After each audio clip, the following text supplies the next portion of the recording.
Thank you very much, everybody. And congratulations to the class of 2017. That's some achievement. This is your day, and you've earned every minute of it. And I'm thrilled to be back at Liberty University. I've been here, this is now my third time, and we love setting records, right? We always set records. We have to set records. We have no choice. It's been a little over a year since I've spoken on your beautiful campus, and so much has changed. Right here, the class of 2017, dressed in cap and gown, graduating to a totally brilliant future. And here I am, standing before you as President of the United States. So I'm guessing there are some people here today who thought that either one of those things, either one, would really require major help from God. Do we agree? And we got it. But here we are celebrating together on this very joyous occasion. And there's no place in the world I'd rather be to give my first commencement address as president than here with my wonderful friends at Liberty University. And I accepted this invitation a long time ago. I said to Jerry that I'd be there. And when I say something, I mean it.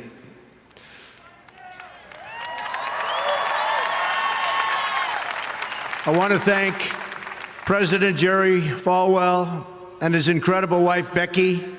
Stand up, Becky. For their kind words, their steadfast support, and their really wonderful friendship.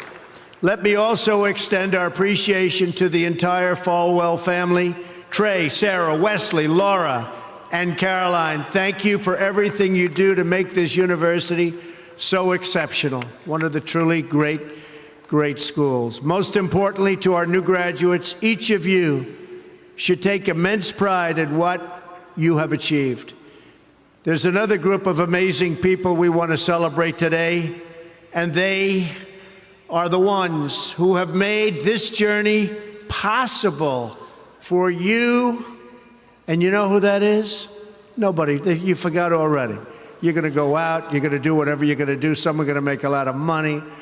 Some are going to be even happier doing other things. They're your parents and your grandparents. Don't forget them. You haven't forgotten yet, have you? Never, ever forget them. They're great. And especially this weekend, let's make sure we give a really extra special thanks to the moms. Don't forget our moms, because graduates, today is your day. Today is your day. But in all of this excitement, don't forget that tomorrow is Mother's Day, right? I had a great mother. She's looking down now, but I had a great mother. I always loved Mother's Day. We're also deeply honored to be joined by some of the nearly 6,000 service members, military veterans, and military spouses who are receiving their diplomas today. Would you please stand? Please stand. Wow.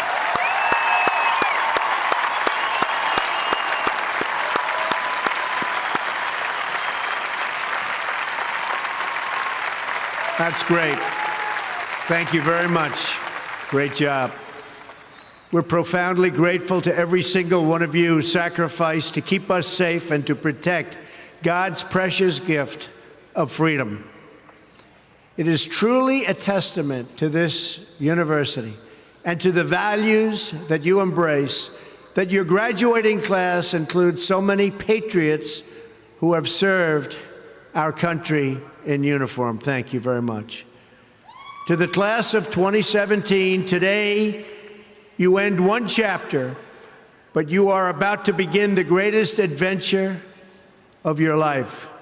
Just think for a moment of how blessed you are to be here today at this great university, living in this amazing country, surrounded by people who you love and care about so much. Then ask yourself, with all of those blessings and all of the blessings that you've been given, what will you give back to this country and indeed to the world? What imprint will you leave in the sands of history? What will future Americans say we did in our brief time right here on earth? Did we take risks? Did we dare to defy expectations? Did we challenge accepted wisdom and take on established systems? I think I did, but we all did, and we're all doing it. Or did we just go along with convention, swim downstream so easily with the current, and just give in because it was the easy way, it was the traditional way, or it was the accepted way? Remember this: nothing worth doing ever, ever, ever came easy. Following your convictions means you must be willing to face criticism from those who lack the same courage to do what is right, and they know what is right, but they don't have the courage or the guts or the stamina to take it and to do it. It's called the road less traveled. I know that each of you will be a warrior for the truth, will be a warrior for our country and for your family. I know that each of you will do what is right, not what is the easy way, and that you will be true to yourself and your country and your beliefs. In my short time in Washington, I've seen firsthand how the system is broken.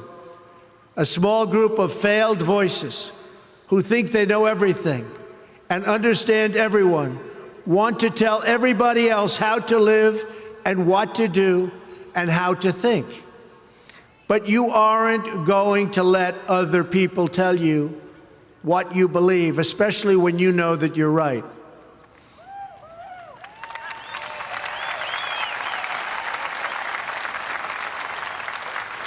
And those of you graduating here today who have given 500,000 hours of charity last year alone, unbelievable amount of work and charity, and few universities or colleges can claim anything even close.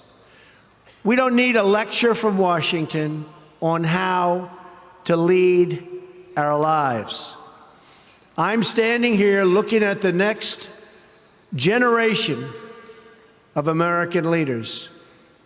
There may very well be a president or two in our midst. Anybody think they're going to be president? Raise your hand. In your hearts are inscribed the values of service, sacrifice, and devotion. Now you must go forth into the world and turn your hopes and dreams into action. America has always been the land of dreams because America is a nation of true believers. When the Pilgrims landed at Plymouth, they prayed. When the founders wrote the Declaration of Independence, they invoked our Creator 4 times. Because in America, we don't worship government, we worship God.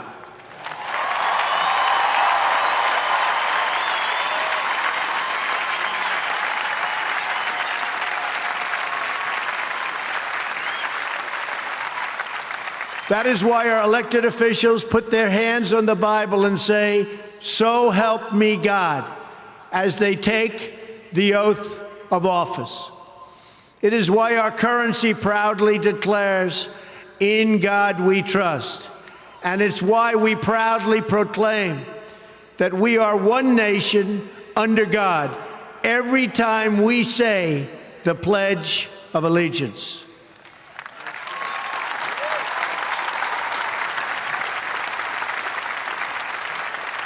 The story of America is the story of an adventure that began with deep faith big dreams and humble beginnings. That is also the story of Liberty University. When I think about the visionary founder of this great institution, Reverend Jerry Falwell Sr., I can only imagine how excited he would be if he could see all of this and all of you today, and how proud he would be of his son and of his family. In just 2 days, we will mark the 10th anniversary of Reverend Falwell's passing. And I used to love watching him on television, hearing him preach. He was a very special man. He would be so proud, not just at what you've achieved, but of the young men and women of character that you've all become. And Jerry, I know your dad is looking down on you right now, and he is proud. He is very proud. So congratulations on a great job, Jerry. Reverend Falwell's life is a testament to the power of faith to change the world, the inspiring legacy that we see all around us in this great stadium. This is a beautiful stadium, and it is packed. I'm so happy about that. I said, how are you going to fill up a place like that? It is packed, Jerry. In this beautiful campus, and in your smiling faces, but it all began with a vision. That vision was of a world-class university for evangelical Christians. And I want to thank you because, boy, did you come out and vote, those of you that are old enough. In other words, your parents. Boy, oh boy, you voted. You voted. No doubt many people told him his vision wasn't possible, and I am sure they continued to say that so long after he started, at the beginning with just 154 students. But the fact is, no one has ever achieved anything significant without a chorus of critics standing on the sidelines explaining why it can't be done. Nothing is easier or more pathetic than being a critic, because they're people that can't get the job done.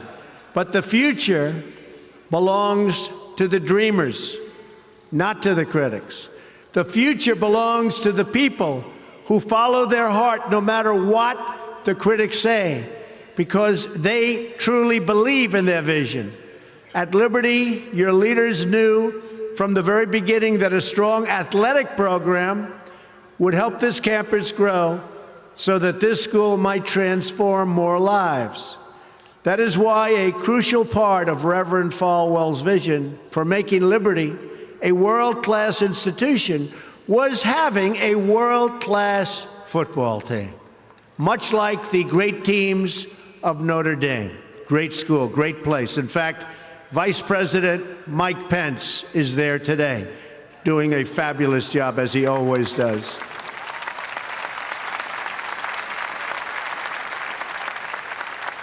A few years ago, the New York Times even wrote a story on the great ambitions of the Liberty Flames. That story prompted a longtime president of another school to write a letter to Jerry. It's a letter that Reverend Falwell would have been very, very pleased to read. Jerry tells me that letter now hangs in the wall in the boardroom of your great university. It came from the late Father Theodore Hesper, who was the beloved president of the University of Notre Dame 35 years ago. Like this school's founder, he was a truly kind-hearted man of very, very deep faith. In the letter, Father Hesper recalled that Notre Dame's own meteoric rise from a small Midwestern school to a national football powerhouse. And then he wrote something so amazing and generous. He wrote, "I think you are on that same trajectory now, and I want to wish you all the best and encourage you from the starting and from being able to start. very small, and arriving in the big time. Thanks to hard work, great faith, and incredible devotion, those dreams have come true. As of February of this year, the Liberty Flames are playing in the FBS, the highest level of competition in NCAA football. Don't clap. That could be tough. Don't clap. That could be tough. I'm a little worried. I don't want to look at some of those scores here. Jerry, are you sure you know what you're doing here? Those other players are big and fast and strong, but I have a feeling you're going to do very well, right? From the most humble roots, you've become a powerhouse in both education and sports. And just wait until the world hears the football teams you'll be playing on your schedule starting next season. President Falwell gave me a list of some of those schools, the ones you're going to be playing 2018. Would you like me to read the names? Just came out. Would you like to hear them? I'm a little bit concerned. UMass, Virginia, Auburn. Jerry, are you sure you know what you're doing? Jerry, Auburn. I don't know about that, James. This could be trouble, Jerry. Rutgers, Old Dominion, Brigham Young, Army. I might be at that game. Who am I supposed to root for? Tell me. I don't know. That's a tough one, Jerry. I don't know, Jerry. I'm going to have to think about that one, Jerry. Buffalo, Troy, Virginia Tech. Oh, no, Jerry. Ole Miss. And Wake Forest. Those are really top schools. That's maybe in 4 or 5 years I'll come to a game, right? You'll build it up. Well, good luck. The success of your athletic program arriving on the big stage should be a reminder to every new graduate of just what you can achieve when you start small, pursue a big vision, and never, ever quit. You never quit. If I give you one message to hold in your hearts today, it's this: never, ever give up. There'll be times in your life you'll want to quit, you'll want to go home. You'll want to go home perhaps to that wonderful mother that's sitting back there watching you and say, Mom, I can't do it. I can't do it. Just never quit. Go back home and tell Mom, Dad, I can do it. I can do it. I will do it. You're going to be successful. I've seen so many brilliant people. They gave up in life. They were totally brilliant. They were top of their class. They were the best students. They were the best of everything. They gave up. I've seen others who really didn't have that talent or that ability, and they're among the most successful people today in the world because they never quit and they never gave up. So just remember that. Never stop fighting for what you believe in and for the people who care about you. Carry yourself with dignity and pride. Demand the best from yourself, and be totally unafraid to challenge entrenched interests and failed power structures. Does that sound familiar, by the way? The more people tell you it's not possible, that it can't be done, the more you should be absolutely determined to prove them wrong. Treat the word impossible as nothing more than motivation. Relish the opportunity to be an outsider. Embrace that label. Being an outsider is fine. Embrace the label, because it's the outsiders who change the world and who make a real and lasting difference. The more that a broken system tells you that you're wrong, the more certain you should be that you must keep pushing ahead. You must keep pushing forward. And always have the courage to be yourself. Most importantly, you have to do what you love. You have to do what you love. I've seen so many people, they're forced through lots of reasons, sometimes including family, to go down a path that they don't want to go down, to go down a path that leads them to something that they don't love, that they don't enjoy. You have to do what you love, or you most likely won't be very successful at it. So do what you love. I want to recognize a friend who is here with us today, who can serve as an inspiration to us all. Someone who doesn't know the meaning of the word quit. Real champion. A true champion. Both on the field, off the field. He's a Hall of Fame quarterback for the Buffalo Bills. Really a good friend of mine, an amazing guy. Jim Kelly. Where's Jim? He's here someplace. Where's Jim? Stand up, Jim. What a great man. Jim Kelly. He was tough.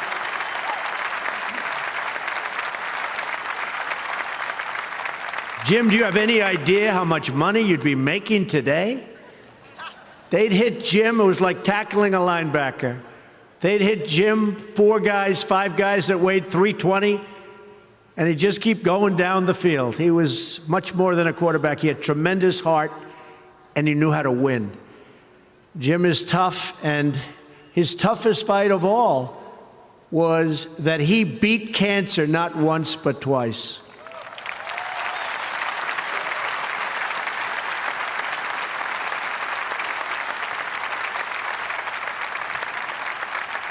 And I saw him and his incredible wife as they were in a very low moment. Jill, very, very low moment. And it was amazing the way they fought. It didn't look good. I would have said, maybe it's not going to happen. But there was always that hope because of Jim and Jim's heart. But I want to just say it's great to have you here today, Jim, and these people are big, big fans. And if you could get a young version of Jim Kelly, you'll be beating a lot of teams, Jerry. So, interestingly, though, I said, I wonder what Jim's doing here. His daughter, Erin, crosses the goal line to you and today with you. So, Erin, stand up. Where are you, Erin? Where is Erin? Congratulations, Erin. Congratulations. Graduating from Liberty. Great choice. Thank you. Liberty University is a place where they really have true champions. And you have a simple creed that you live by, to be really champions for Christ.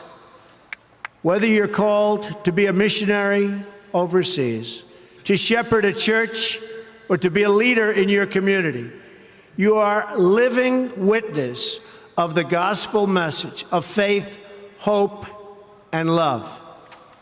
And I must tell you, I am so proud as your president to have helped you along over the past short period of time. I said I was going to do it, and Jerry, I did it. And a lot of people are very happy with what's taken place, especially last week. We did some very important signings. Right, James? Very important signings. America is better when people put their faith into action. As long as I am your president, no one is ever going to stop you from practicing your faith or from preaching what's in your heart.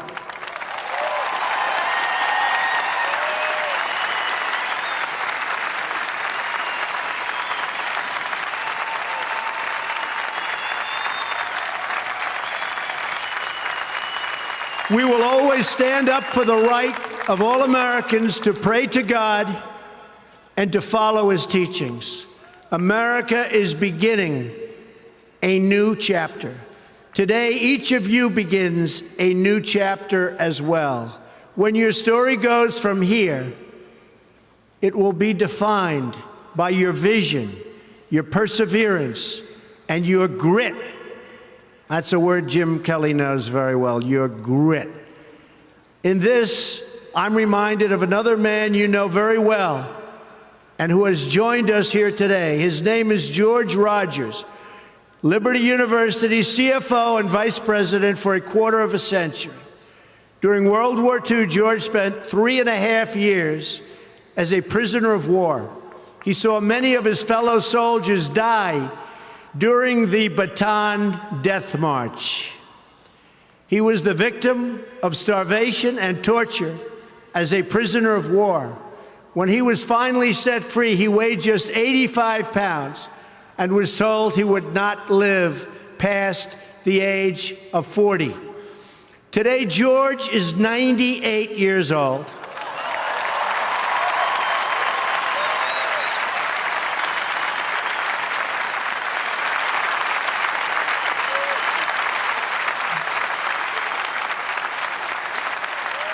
Great.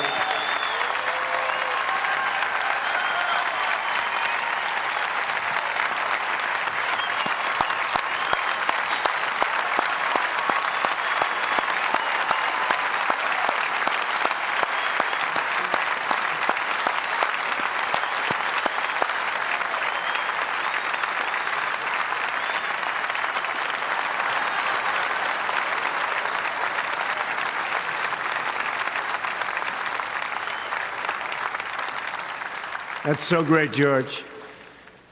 If anyone ever had reason to quit, to give in to the bitterness and anger that we all face at some point, to lose hope in God's vision for his life, it was indeed George Rogers. But that's not what he did. He stood up for his country. He stood up for his community. He stood up for his family, and he defended civilization against a tide of barbarity, the kind of barbarity we're seeing today and we've been witnessing over the last number of years.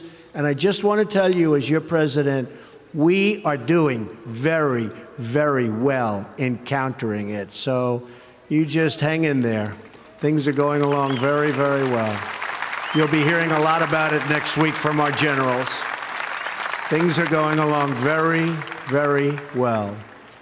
Through it all, he kept his faith in God, even in the darkest depths of despair. Like so many others of his generation, George came home to a nation full of optimism and pride and began to live out the American dream. He started a family.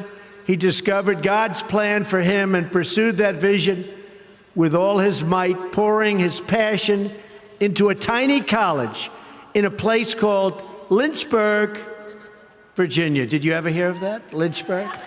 We love it. Do you like it? We like it, right? I flew over it a little while ago. It's amazing, actually. What started as a dream with a few good friends, he helped shepherd into the largest Christian university in the world. Just look at this amazing, soaring, growing campus, and I've been watching it grow because I've been a friend of Liberty for a long time now, Jerry. It's been a long time. Thanks in great part to George's financial stewardship. Hundreds of thousands of young hearts and souls have been enriched at Liberty and inspired by the Spirit of God. George, we thank you and we salute you, and you just stay healthy for a long time, George. Thank you.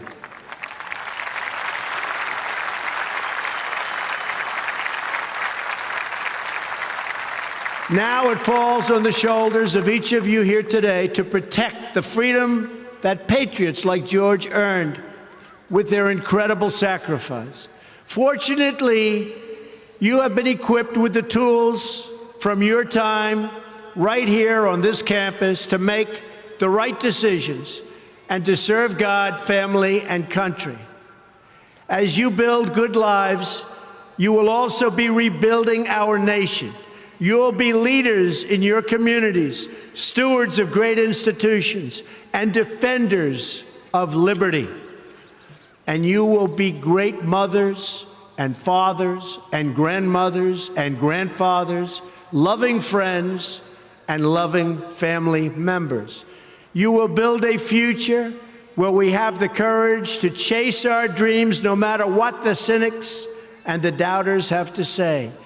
You will have the confidence to speak the hopes in your hearts and to express the love that stirs your souls.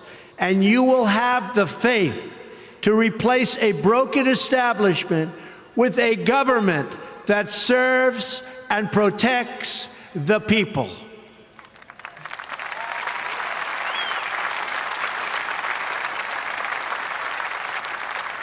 We must always remember that we share one home and one glorious destiny.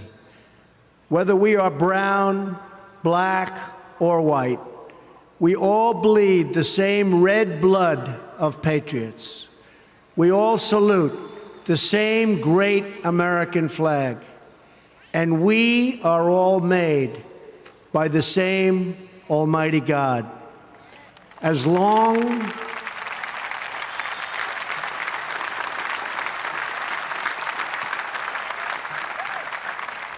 as you remember what you have learned here at Liberty, as long as you have pride in your beliefs, courage in your convictions, and faith in your God, then you will not fail.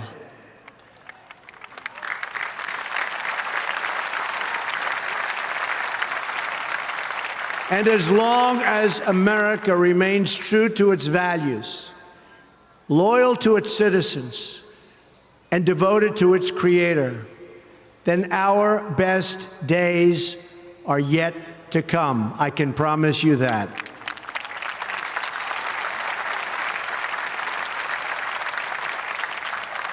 This has been an exceptional morning. It's been a great honor for me, and I want to thank you, the students. I also want to thank you, the family, for getting them there. And I want to thank and congratulate Liberty. May God bless the class of 2017. May God bless the United States of America. May God bless all of you here today. Thank you very much. Thank you. Thank you.